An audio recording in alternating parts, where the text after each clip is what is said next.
Let's jump right in. If you've ever looked at a complex modern machine and thought, wow, how is that even built? Well, you are in the exact right place. Welcome to this explainer. Today, we're diving into one of the clearest, most mind-blowing examples of how artificial intelligence is completely flipping a traditional engineering discipline right on its head. We're talking about the incredible world of generative design and AI-driven CAD. But to truly understand the future of how our physical world is made, we kind of have to question the limitations of our past first. Think about it. For all our human brilliance, we tend to think in straight lines, simple curves, standard patterns. So, what happens when we stop doing that and let a machine imagine the possibilities instead? Well, what we're going to uncover in this explainer is that when you strip away those pre-existing human assumptions, when you remove our natural bias for standard, blocky geometric shapes, artificial intelligence starts generating some truly unconventional, super-organic geometry. It fundamentally rethinks what a physical part should even look like, and the results? They're stunning. Honestly, some of these parts look way more like alien bones from a sci-fi movie than something you'd find on a factory floor.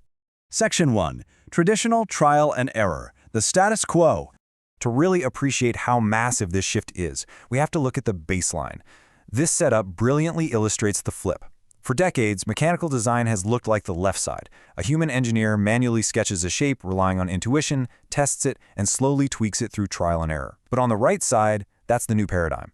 Instead of a designer working purely from gut feeling, AI algorithms explore massive possibility spaces based strictly on defined rules.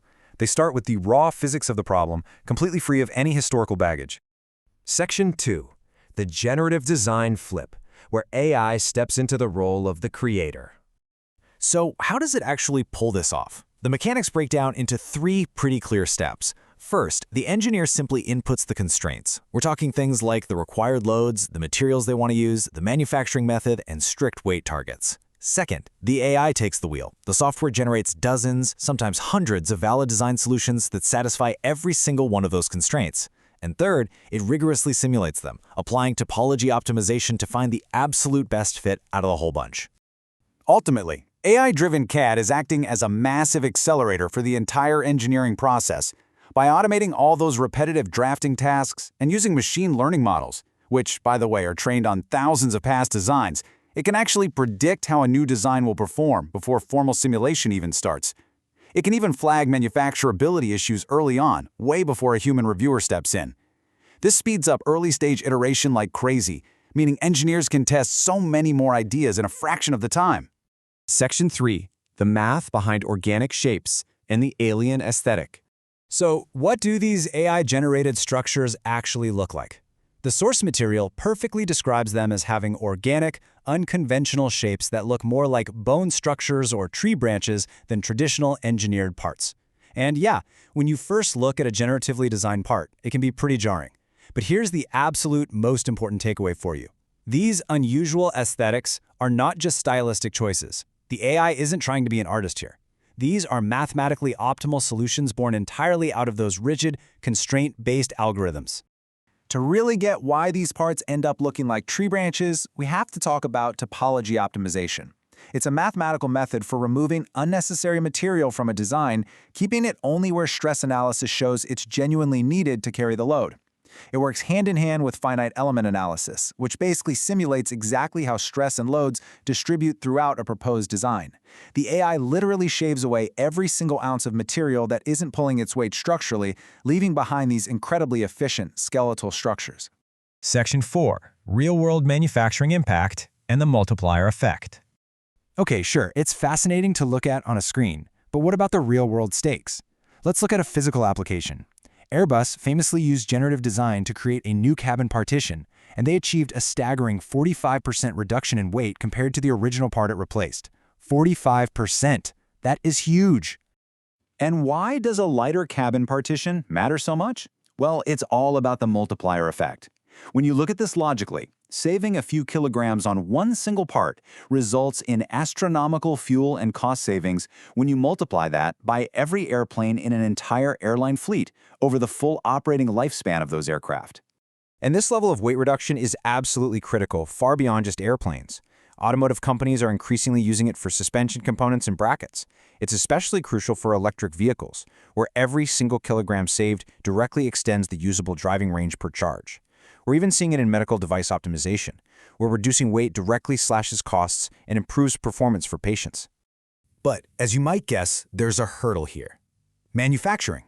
Because these generatively designed shapes are so incredibly complex and intricate, you frequently just can't machine them using traditional methods. You can't just mill a complex, hollow bone structure out of a solid block of steel. That means additive manufacturing, or 3D printing, is often required to actually produce these AI designs.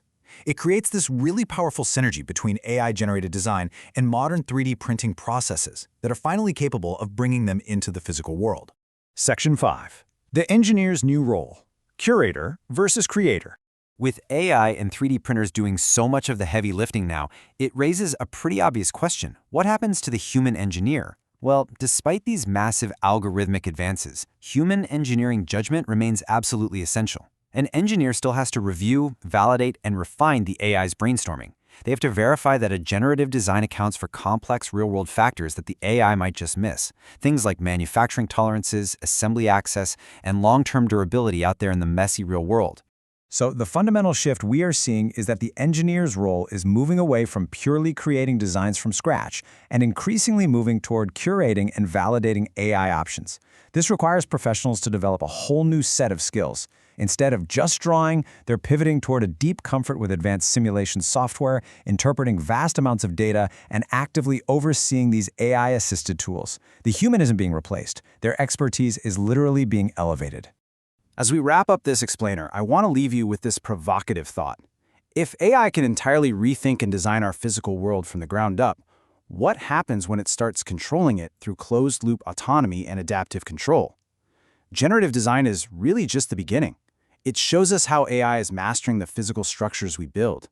But the next step, that's action. I hope this breakdown helped clarify exactly how AI is reshaping engineering today and leaves you totally ready to explore what it might do tomorrow.